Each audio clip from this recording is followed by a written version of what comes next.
Hello, this is Abby Mickey, women's cycling reporter for Escape Collective. If you're listening to this podcast, that means that you already must like the content that we create, or at least you're intrigued about some of the things that we have to say. Unlike a lot of other podcasts out there, we are coming to you without ads. We're not trying to sell you any supplements or nail polish, and the only way that we're able to do that is because of our members. And in order to continue making all the great content that we do, we need the support of you, the listener.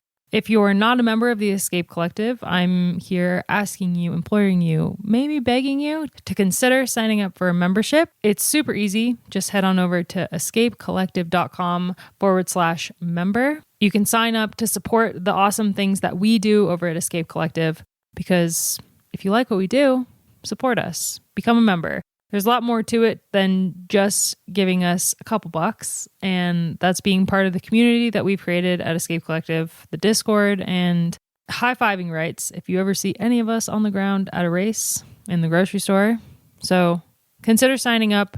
Ask your friends. If you know your friends listen to these podcasts or read our site, then maybe give them a little nudge. Encourage them to become a member. Once again, it's escapecollective.com/member. And thank you so much for all the support so far in this journey at Escape Collective.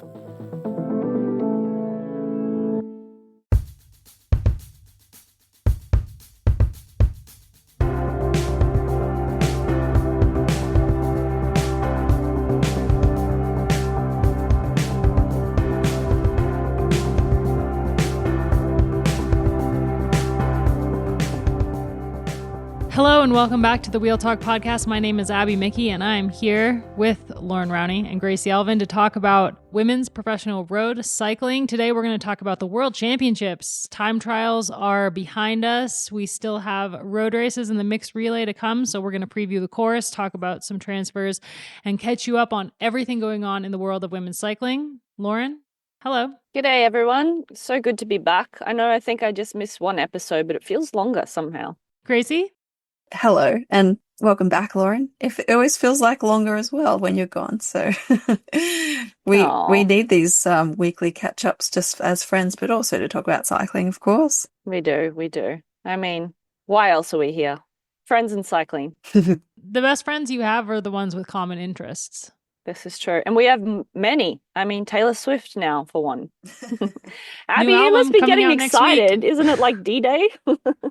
Almost. I am pretty gutted that in the rollout for this new album, she announced a couple days ago that there's going to be I think because of how well the Eras Tour film did in theaters, she's doing like a theater release of the album with all the lyric videos and the one music video from Life of Ophelia, Death of Ophelia, the first single.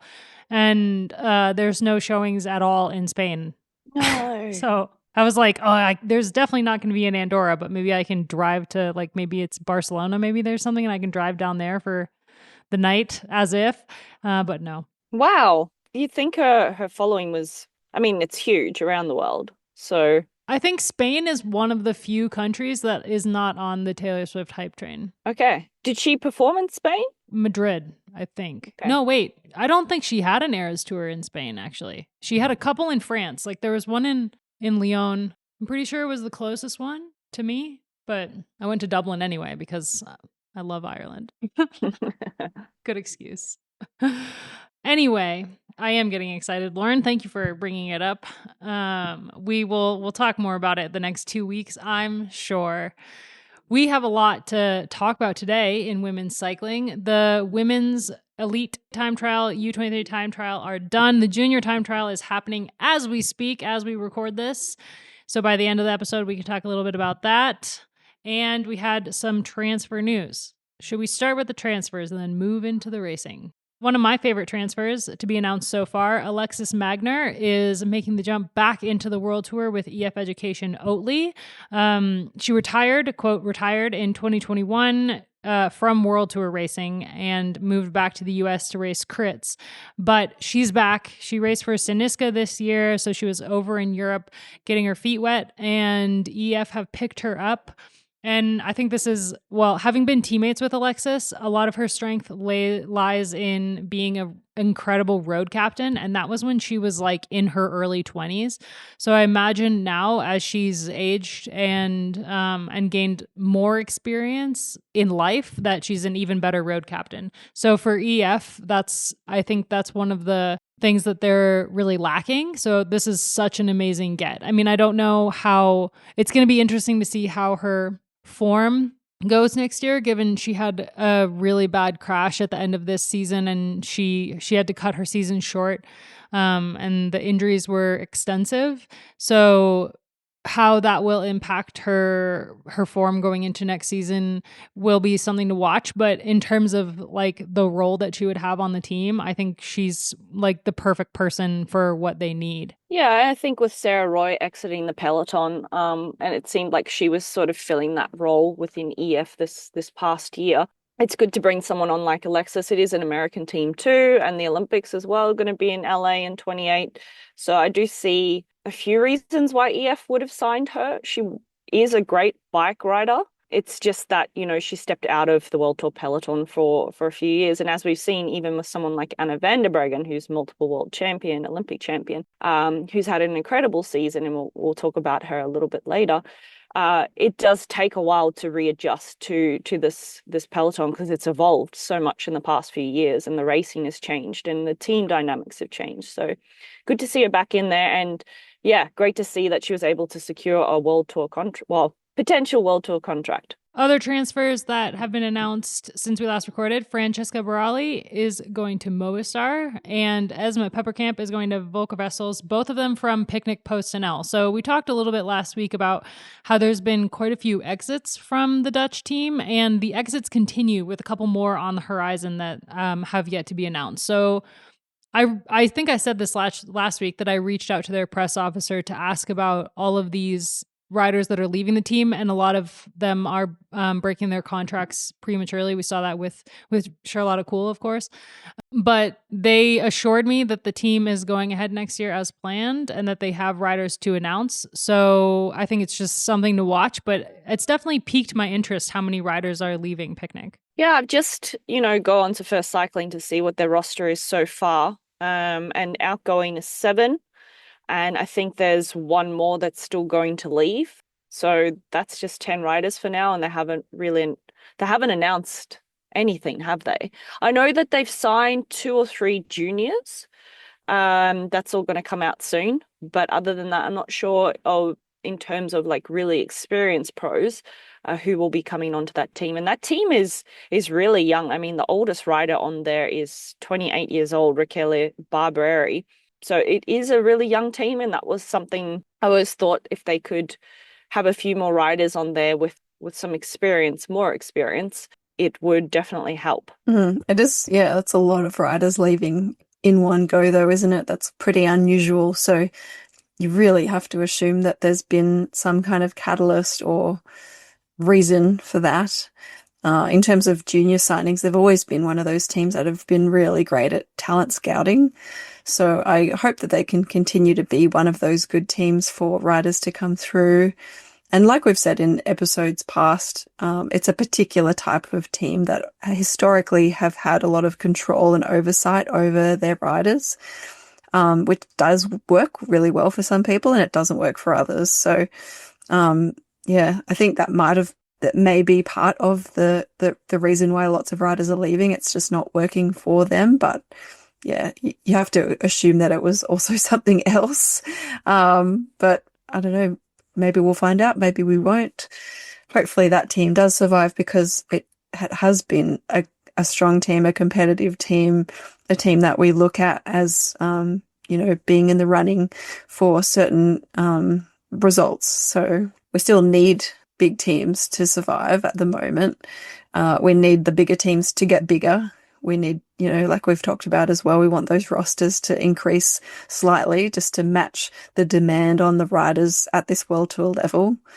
But to have a team like that one disappear, that would still have a huge impact on the sport. So yeah, whatever's been going on there, I hope that it's they're going to have a fresh start next year and continue to be a good spot for riders to kind of grow up in the sport. Yeah. I mean, it has a really long history in women's cycling, that team as well, with a lot of incredible riders having gone through the program, no matter what. I mean, like riders like Five for Georgie, who's still on the team for next year in theory. She's been on the team for a really long time, so she clearly really enjoys it, or feels that she's getting something out of it. So something to watch in the future. One last transfer to report. Titia Rio of Arkea B&B, who was one of the heroes of the Tour de France Femme avec Zwift in the first couple stages, she will be riding for Human Powered Health next year, which I think is quite a good get for them as well. She's a untapped potential in my opinion. So excited to see what they can do with her. Yeah, I definitely think that was a signing. That is a great example of having a phenomenal performance like she did at the Tour de France Femme, and that translating to getting that contract with a World Tour team. And I know they were on a hunt for a young rider with talent, and I think with Magnus Backstedt coming on board, he had his eye on a few different talents. So really good to see that she's headed over to the World Tour and has found a place in the peloton, because there's still a lot of riders, I believe, from both Ceretis and Arkea that are hunting for contracts. And it is very late in the season to be trying to find a contract.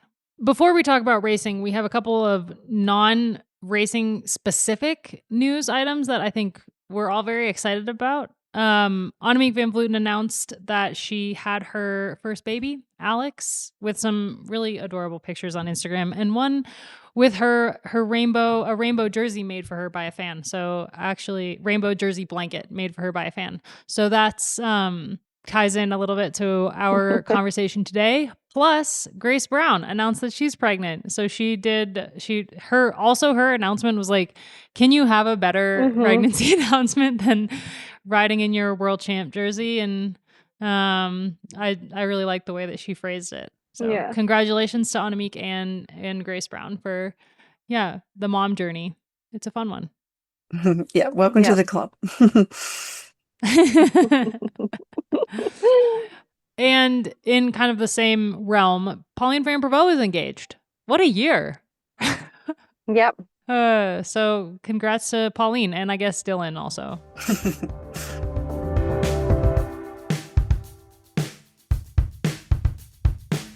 Well, let's talk time trialing, because the women's time trial, going into it, I think that I thought there were more favorites than there ended up being.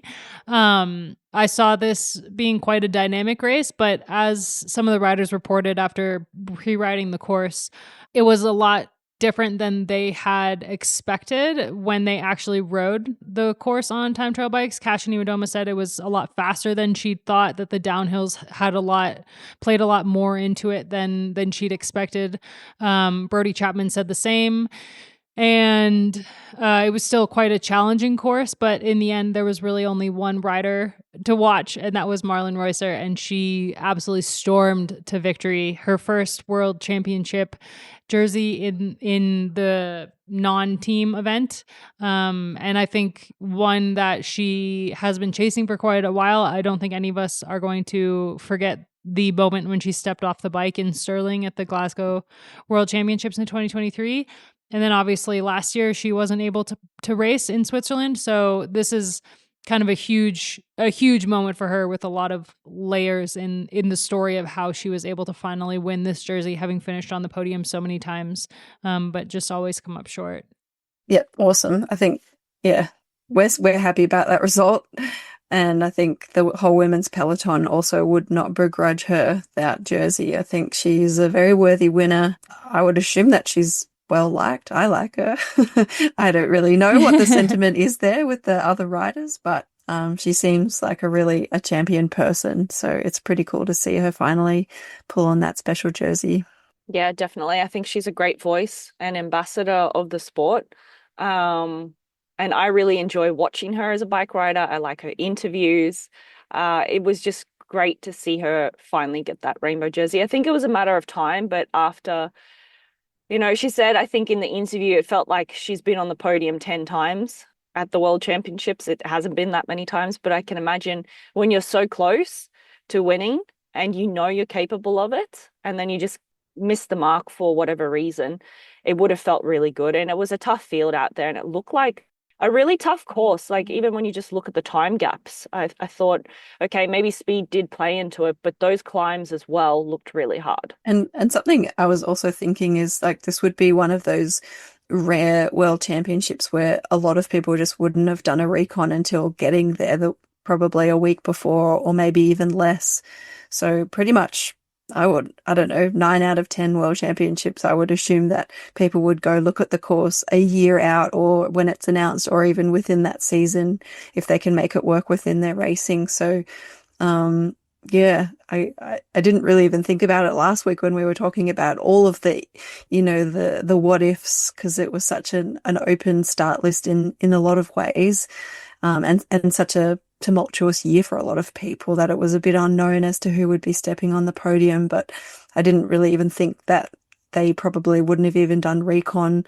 So that would have made a big difference. And maybe frustrating for some people that thought I'm a climber, like someone like Cassia, I'm a climber and it's at altitude and it's tough, like that suits me. And then for it to still be a quote unquote faster course, that would have probably been a bit frustrating, actually. Yeah, especially for Kasia, who has a very, very good shot of having a podium finish in the road race. And there's so many riders who, like, you would have expected to do the time trial, who skipped the time trial in favor of the road race, like Elise Longoborghini, for example. And Kasia could have just easily done that, but I think she really fancied her chances at a podium finish in this time trial, and in the end she finished over 3 minutes behind Reusser. So the course was just vastly different than she would have expected. Yeah, and I think when you're traveling such a distance, like when I think back to the Australian world, some people don't travel as well. And it did take a while, I think, to get to Kigali. To your point, Gracie, it's at altitude as well. So there are different elements there. I still think, yeah, okay, she lined up with the hope of getting a podium, but at least she's gotten that effort under her belt now too, and can focus on the road race on Saturday. You can't underestimate. You can't predict it. No, you can't underestimate sometimes that travel to a world championships on a different continent. I think some people are just more affected by the travel. I remember when we went to the US, that really knocked me around. And even when we went to Doha as well. So prefer them on the mainland of Europe. But yeah, I think there's enough time between the time trial and the road race to feel like you're, again, yourself in your own body and get the good sensations in the legs. I just wanted to mention as well the incredible ride by Brodie Chapman. I think any Australian or any fan of women's cycling is probably a Brodie fan. I know we are on the podcast. And to get so close to that bronze medal was just incredible. I was at the Giro this year, and Brodie unfortunately had a mechanical, and she was just so upset because she's one of the hardest working domestiques in the peloton. I liken her to like a Loretta Hansen. And to get those rare opportunities to race a time trial, there's like 3 on the program in the year. So for her to have a red hot crack and to have Oz Cycling really backing her towards LA, I think this just showed her potential and what she can do. And if you invest in an athlete and give them a chance, what they can do. Oh, totally. I could not agree more, Loren. Like, what shoes to fill after Grace Brown retiring for Australia. Like, that is going to be a big ask for anyone that wants to be, going into the time trialing discipline. But she, despite not getting on the podium, like, I think that's an incredible result. Like, getting 4th does hurt a little bit, a lot. But wow, I'm super proud of her as an Aussie, and I think that she can just take so much confidence going forward. And arguably more, maybe not more importantly, but also importantly, the system will have confidence that they're investing in the right person. Unfortunately, Australia historically has kind of always put their eggs in one basket for time trialing. I wish that they would kind of put a bit more resourcing into a handful of people, but I don't know, on the other side of that coin, you can see why that happens because time trialing is such a specific discipline and it's an individual discipline. So if someone is head and shoulders above the rest, well, of course you're going to invest more in that person. But I don't know, I think over the years, Australia has had a lot of time trialing talent that hasn't been given any resourcing or opportunities. So I think that we probably could have had a few more people in the running along the way, but really great to see that Brodie put her hand up before actually Grace retired. And I think that was really important and a good step for her that she'd already kind of started that pathway for herself that she's now continuing on. And I think that, yeah, Oz Cycling is going to be pretty stoked with that result and know that they want to keep helping her reach that potential. And I think that's a really nice timeline going into LA, actually. Yeah, and Brodie was one of the ones who wasn't selected for the Olympics in Paris and quite disappointed about that. So we actually have an audio diary from Brodie on the ground in Rwanda. So let's hear from Brodie really quick. Hello, reporting from Kigali in Rwanda. And what can I say? The vibes are good. The vibes are high here. Like, I'm not that surprised because I'd heard so many good things about the cycling crowds in Rwanda, but I am just super impressed of how much effort's gone into this World Championships. Like, it's maybe the best organized World Championships I've seen, just regards to like security, road directions, signage. The start stadium was so cool, and I saw that they actually had like an opening ceremony with like dancers and BMXs and stuff, and I'm a bit sad that I missed it. I was being very serious and warming up for my time trial. But yeah, it's really cool. I expect that the road race will be even more next level. The time trial itself was really challenging. In fact, I barely had time to take in, well, anything except for my own suffering in the time trial. It was something that I think many of us didn't expect to be as hard as it was based on just looking at the parcours online, because there was a mixture of conditions. So obviously you're at altitude and not a super high altitude, but enough to maybe think that you can push more. But it's quite hard to recover after an effort out on course. The air quality is not great. I'm not entirely sure why, but it's also quite humid and quite warm compared to maybe what we've had in Europe recently. So the combination of all those conditions, while none of them were extreme in any direction, the combination certainly made the race really hard.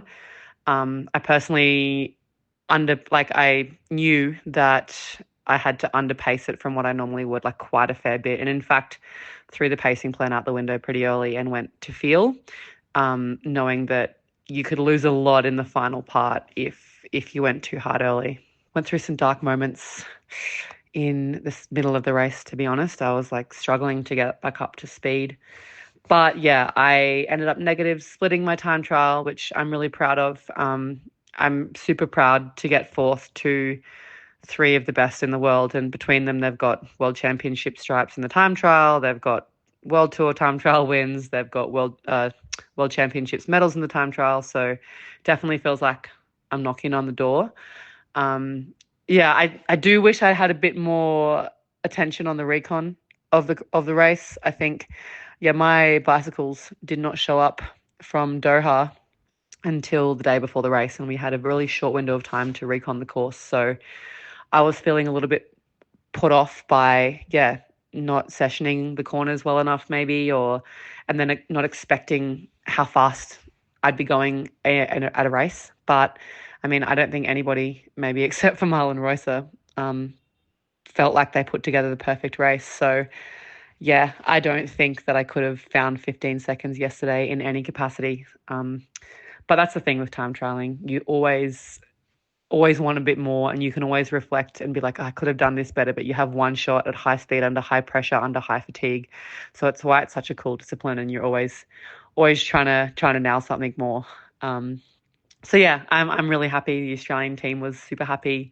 And yeah, now we have the team time trial on Wednesday and the road race on Saturday. So big week, but I'm enjoying every second of being in Kigali.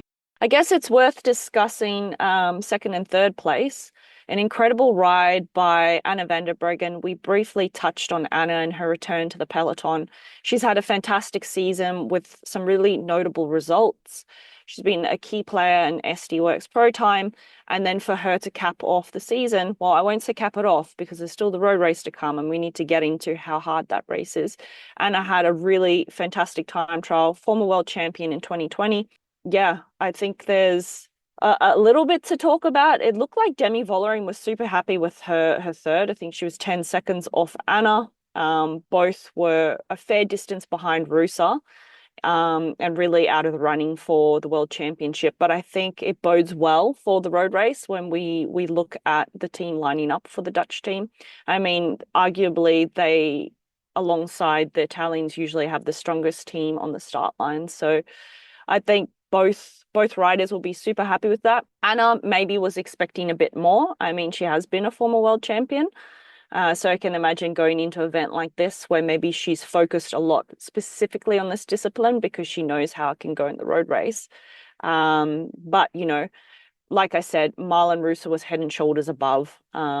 She didn't get close. Yeah, Russo was the out and out strongest on the day, but it is impressive to see Van der Breggen in second after her first nearly full season back. Yeah, what can we say? Like, I'm sure she's got an element of disappointment and an element of being like, wow, I've still got it. and I know I've got a bit more to give in the coming season. So I think she's going to be overall quite pleased with her year, despite not really getting on that top step.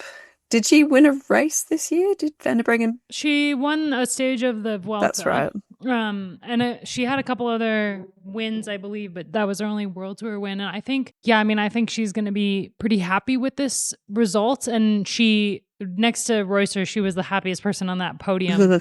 And knowing that she's played such a huge role in Reusser's development as well as her DS, well, Marlon was on SC Works Pro Time. It was made for kind of a beautiful moment on the podium there. But there's also the dynamic between Van der Breggen and Vollering that I just find so fascinating, like coach turned rival, or like mentor turned coach turned rival, I guess. And going into the road race, I think that I'm really curious about how the dynamic inside the Dutch team will be, because obviously there's been a lot of drama in that team that has lost them races in the past. Most notably, the Olympics in Tokyo, I think, is the most famous, but there's been so many races that they have raced as a nation where they come up short because they have so many strong riders and strong personalities within the team. And with Voss out of the race, that adds an extra dimension, I think, to how this team is going to work. And I think going into it, we may have thought that like Vollering would be the clear favorite for them to ride for. But now if Van der Breggen is doing one better in the time trial, I don't know if that necessarily means that they aren't still going to ride for Vollering in the road race. But I think that Van der Breggen will feel that she does have a chance at a result on Saturday, and that might add a little extra layer. And honestly, any chaos going on in the Dutch team is better for everyone else on the start line. So it does make a difference if there's even a little bit of dissension going on in the team. They do have a new director this year, so hopefully that means that they can come together a little bit better than they have in the past. But I just found it so fascinating to have two Dutch riders on the podium. One of them is Van der Breggen, who's won the race before in, I think it was it 2020? She was TT world champ and won the road race multiple times. I think this is kind of the first result for me that is really like stamping her as being back. She's been incredible all season, but she's kind of come short a couple times when I think we would have expected her to have better form. And she's had some bad luck. Like she's had some illness.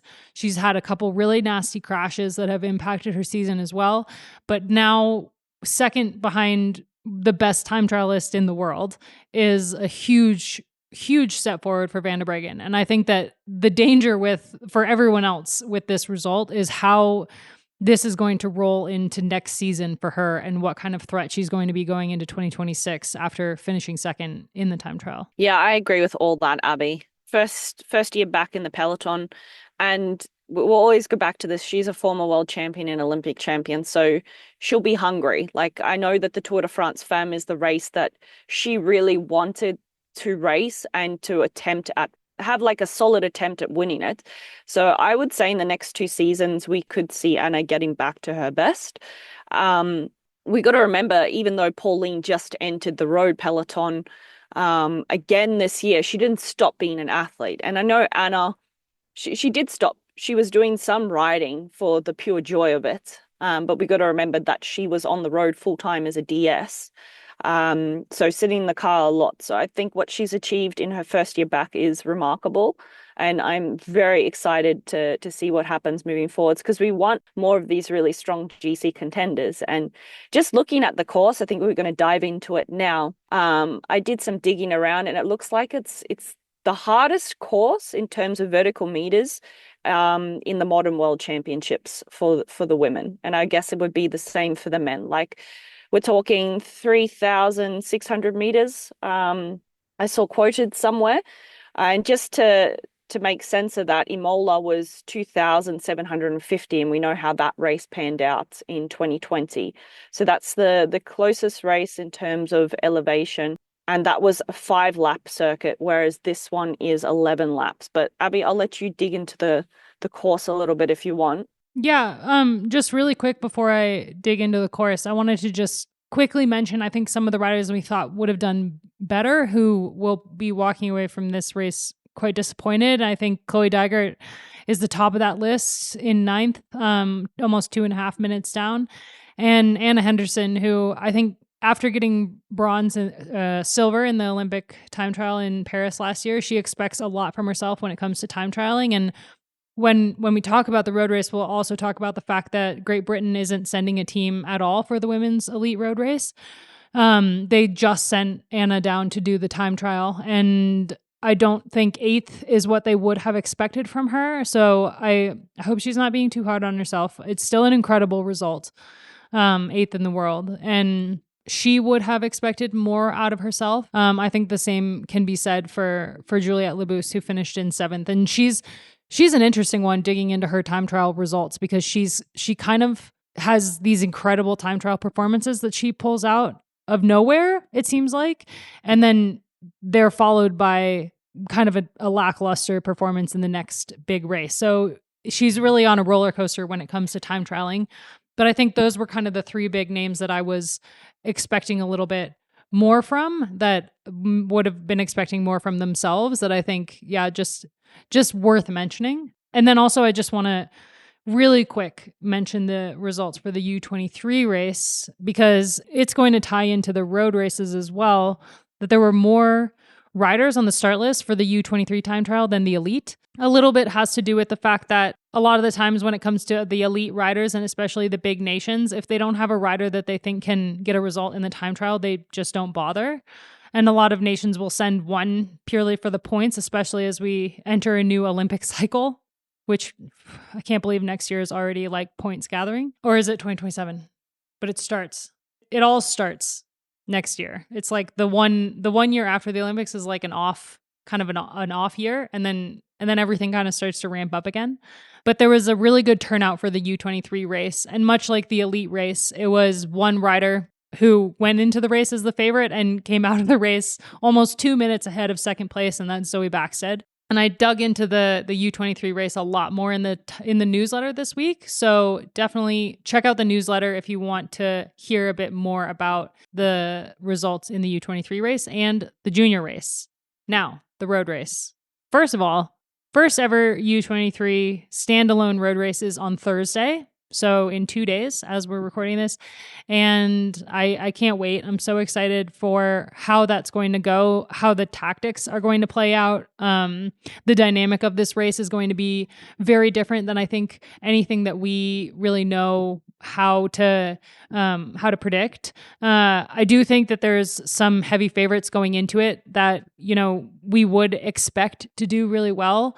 Top of that list for me is Isabella Holmgren, who didn't race the time trial, but obviously just won Tour de l'Avenir and is an incredible climber. And the challenging nature of this course, I think lends itself to Bella. So I'm really looking at the Canadian team. But then there's teams like the British team that, they didn't send anyone for the elite road race. They're clearly really targeting the U23 race. And they have Millie Cousins, they have Kat Ferguson, Imogen Wolf. They have a really, really strong team. But the Aussies also have a really strong team as well. So there's so many teams for the U23 race that clearly think that they have a better shot at the U23 title than the elite. And then there's some that obviously don't. Like Italy is only sending Giabacco for the U23 race. They're clearly putting a lot into the elite race. The course is really hard. 3,131 meters of elevation gain over 165 kilometers, which is quite long. And it's really just up and down. There's no rest at all for the entire race. There's descents, but every single descent goes straight into another climb. They're going to be quite familiar with the final climb on course because it's the same cobbled climb that they did in the time trial. But it's a circuit. Everyone knows we love a circuit. A circuit of about 15K that they're going to do 11 times. The U23 riders do the circuit 8 times, and the junior women will do the same circuit 5 times. So every single race is going to be very, very challenging for the riders. It starts on a descent, and then they go straight into a 800 meter long climb that's averages 8.4% with a maximum of 13%. The next climb on course is 1.3 kilometers long, 6% average, 11% max.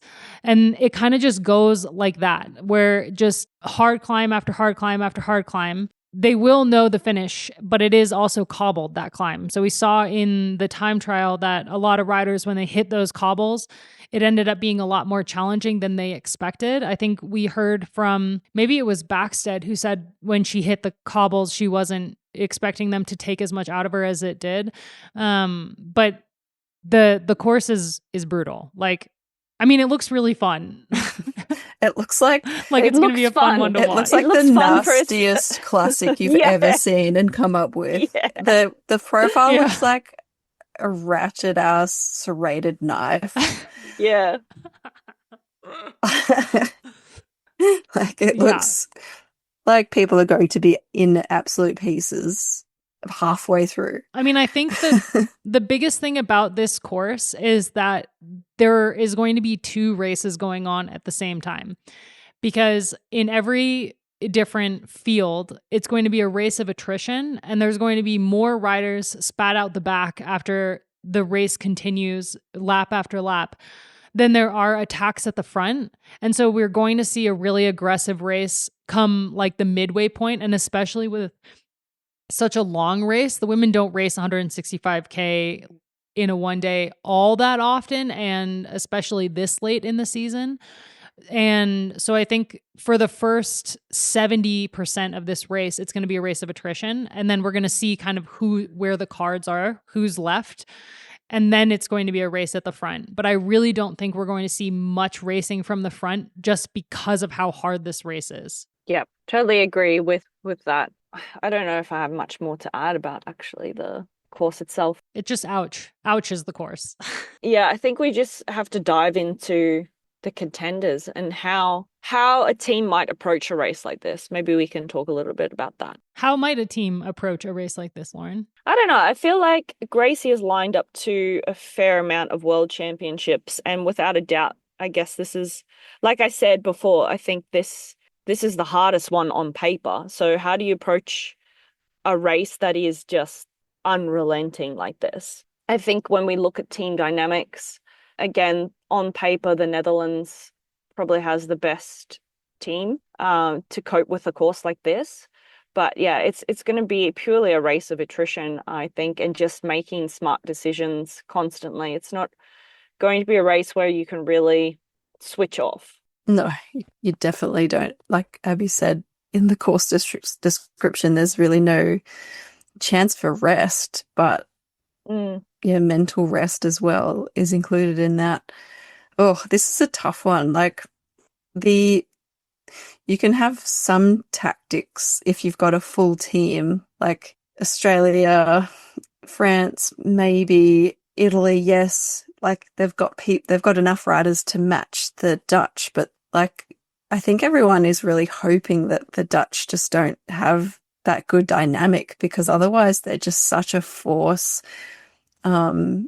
Even if you're only looking at Vollering and Van der Breggen, that's a lot that you have to be able to cover in terms of horsepower. So I think we're going to see that first half of the race be very conservative, because I think that people are just going to be quite scared of this course.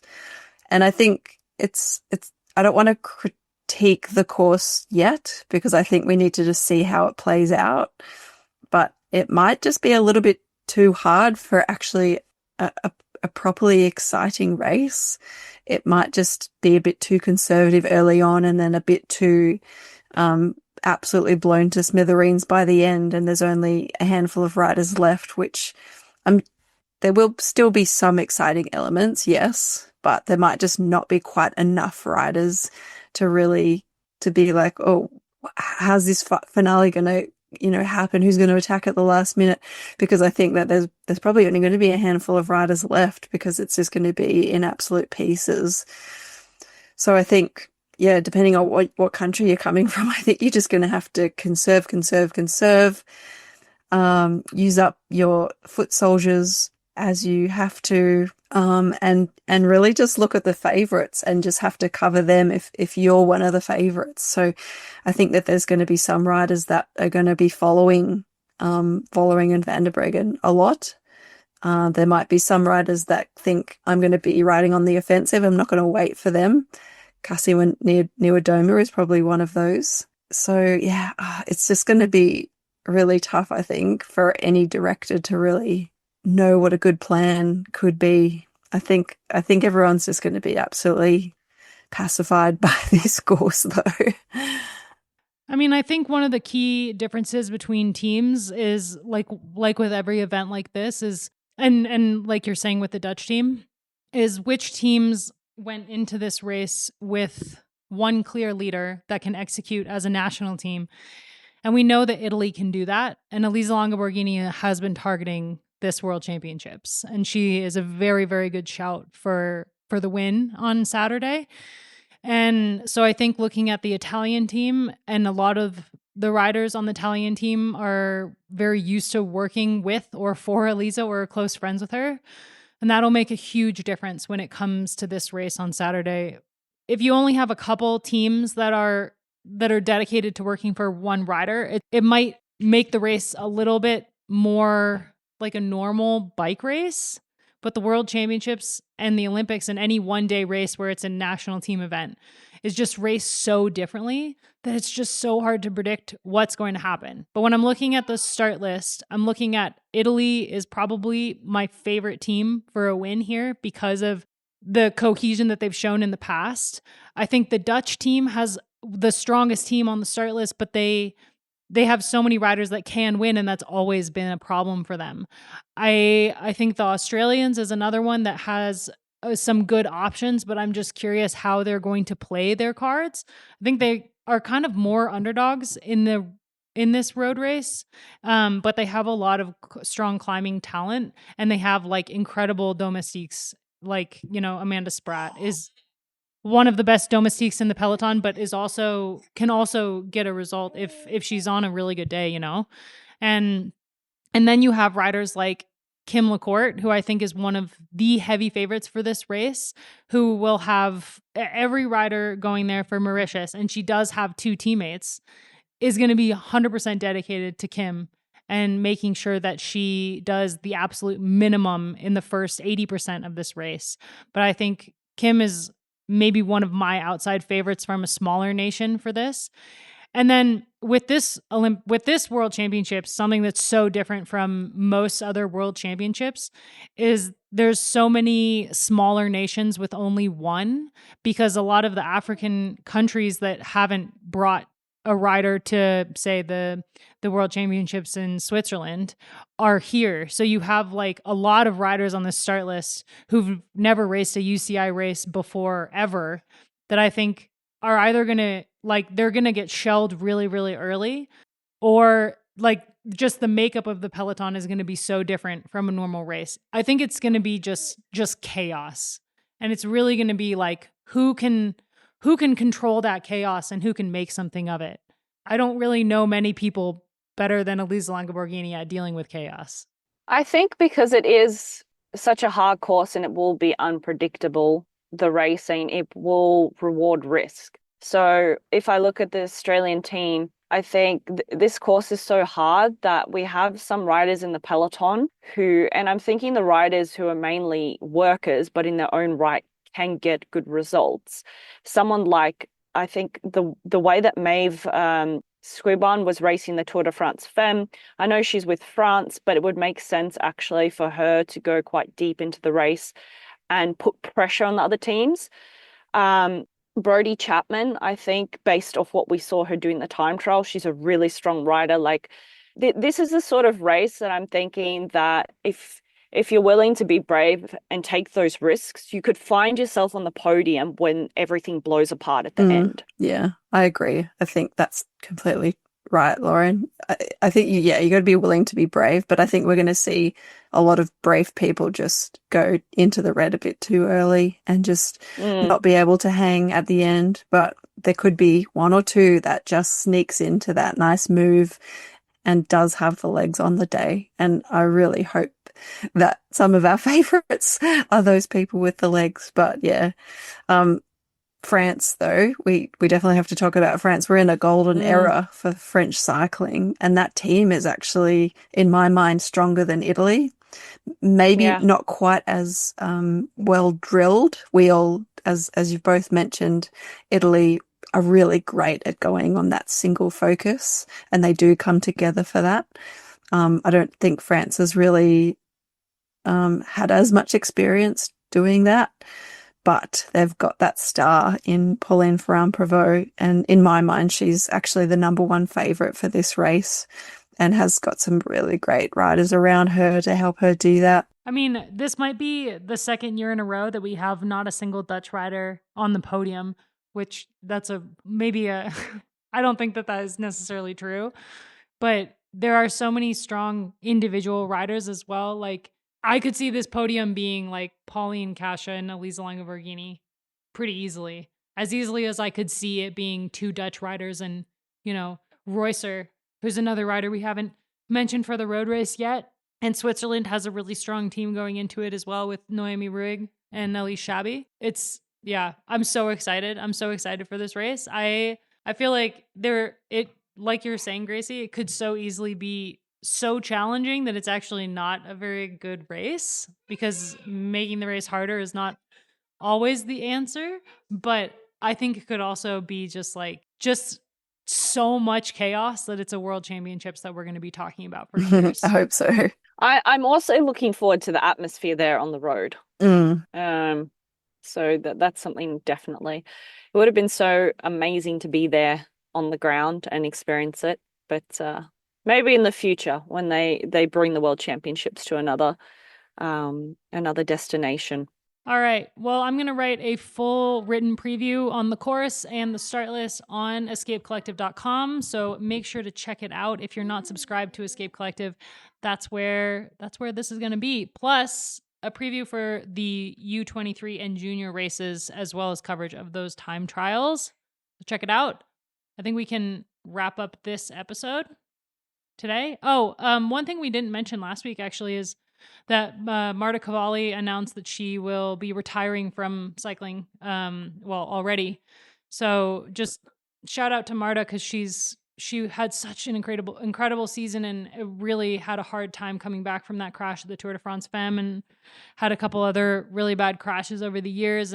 But she is just an incredible human being. So she will be missed, but I'm really glad that she is making the best decision for herself. And excited to see what she does next. You guys got any obsessions? I feel like I'm outdated with the obsession now, but it was from a few weeks ago that you told me to watch K-pop Demon Hunters. And I attempted it with my husband and he was like, no, Hannes, just no. What the heck? Yeah, I don't get it because he liked Dragon Ball Z and like the animation is quite similar, right? Like I love that. Was it because it was a musical? Maybe. I mean, but that was the best part about it. Like, yeah, the soundtrack is I charting love like it. #1 on the Billboard charts. I've been listening to Lila it like sings it non-stop. It's so really catchy. So that's been definitely my vibe. And then also a TV show on Disney. If anyone's familiar, there was a podcast came out, I think, during COVID time called Dying for Sex about a woman who was diagnosed with breast cancer.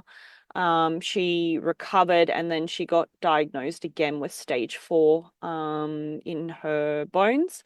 And it's just about her journey of discovering herself and her sexual interests. And it's just been, I listened to the podcast and now watching the TV show has been really, really a fun watch. Michelle Williams is the main actress in it, and there are a few familiar faces. So, yeah, if anyone's into that, that was my watching recommendation. Yeah, that's been on my list. Thanks for reminding me. I haven't watched that one yet. Do it. I've listened to an interview with the friend, the woman that, survived her best friend that ultimately died. Spoiler alert. Sorry. Yeah, it was in my mind. I'm like, gotta go watch that. So good reminding. I feel like it's hard to be obsessed with many things with everything that's going on in the US right now in the politics. It's, we talk about cycling, we talk about women's sport, but it's hard not to look at what's going on at the moment in the world in general and be really sad, disappointed, and scared for what the future holds for us. Yeah, I think one of the bright spots in my week last week was the athletics world championships. There was some just incredible performances in a bunch of different events, men's and women's, that I enjoyed watching. But I think that a lot of what's going on right now is my obsession, but not in a good way.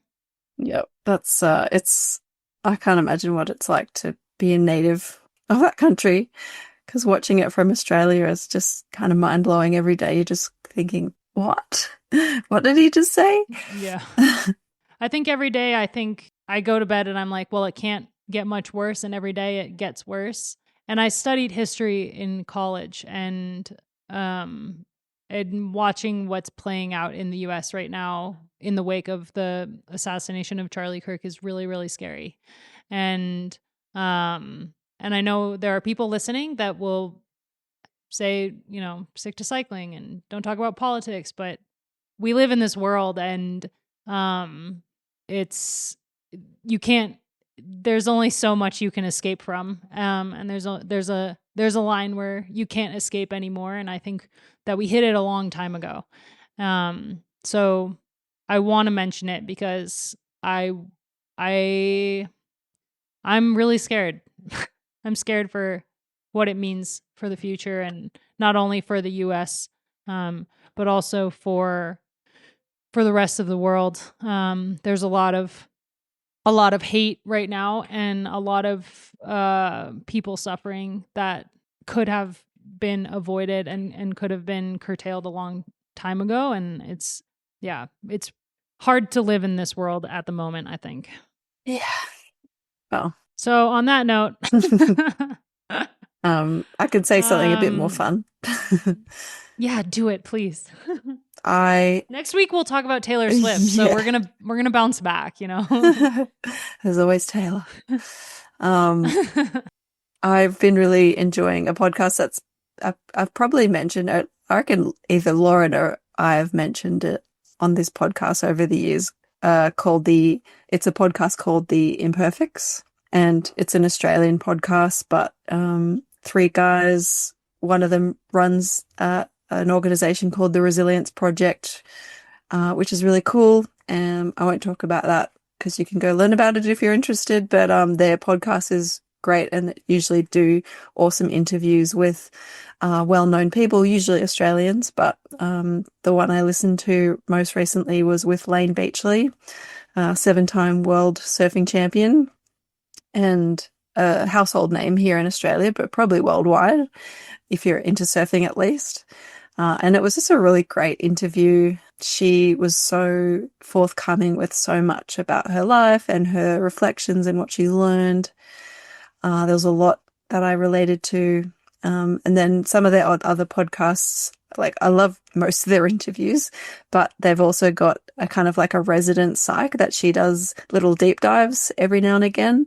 And I've been really enjoying those as well because she's got a really great way of speaking, and the guys that host the pod also engage really well in those conversations. So I always love listening to anything that's kind of mental health or psychology related, and this particular one I usually enjoy. So if you haven't heard of it, you should definitely look it up. Yeah, that's a great recommendation. It was a great interview with Lane. Put that on your podcast list. I have like 100 different ones, and because there's too many, you know, when you follow too many podcasts, and then there's just not enough hours in the day of free time to listen to podcasts. I need to get a dog again. That was like prime time podcast listening, was walking my dog in the morning. And now I have little boys that don't want to listen to a podcast. You can't listen to a podcast while you walk children. Yeah. No, they want to listen to K-pop Demon Hunter. No, they don't. They're not into that yet. Louis is the little rocker. Like he does the finger pointing. I'll have to get a video whenever there's music on. And mommy and baby are matching. Was that intentional? No. For listeners. It was not. Aria has joined the chat. So One of the most beautiful babies in the world. There we go. All right. Well, thanks everyone so much for listening. Enjoy the World Championships. This is one of the best weeks in cycling, and we will be back on Tuesday next week to talk about the road races. We're going to talk about all of them, but we'll see. We'll see what happens. And yeah, thanks you two for joining me. This episode was produced, edited, and mixed by Will Jones at Red Bricks Media.